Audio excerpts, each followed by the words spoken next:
E ovviamente che ha tanta paura mio figlio da tutto quello che è successo e soprattutto il ragazzo che l'ha picchiato continua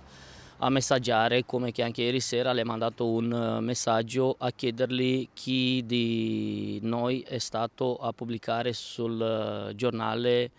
tutto quello che è successo. Sta vivendo questi giorni nella paura, paura di tornare a scuola, paura di essere ancora picchiato e deriso. Non è facile parlare e dover raccontare cosa ha subito il proprio figlio, ma il papà del sedicenne, pestato davanti alla scuola a Cittadella da un coetaneo mandato da un compagno di classe che lo ha preso di mira, vuole lanciare un messaggio ai ragazzi: basta utilizzare la violenza. Siamo stranieri anche noi, siamo rumeni con la cittadinanza, ma siamo venuti qua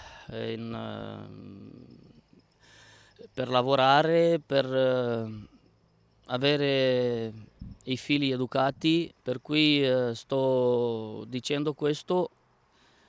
anche a quelli che hanno fatto male al mio figlio, non lo so, di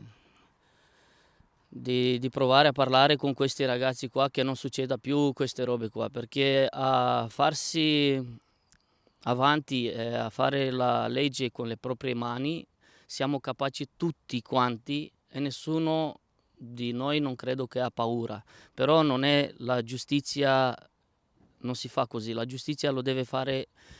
gli agenti competenti e le persone competenti, non noi tra di noi. La denuncia ai carabinieri è già stata fatta e anche dalla scuola potrebbero arrivare provvedimenti per i ragazzi autori del pestaggio. Uno di questi era già sospeso da scuola. Un pestaggio avvenuto davanti agli occhi di molti che hanno guardato con indifferenza senza intervenire. Sulle riprese video si vede che ci sono anche i conducenti autisti dei pullman che loro sono adulti, sono maggiorenni, non sono minorenni e non hanno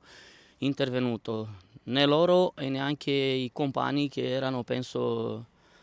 abbastanza, erano in 200, erano tantissimi e nessuno non ha avuto il coraggio di intervenire. Qualcuno di loro dicendo che hanno paura di questi tunisini qua che forse ci sono anche muniti di armi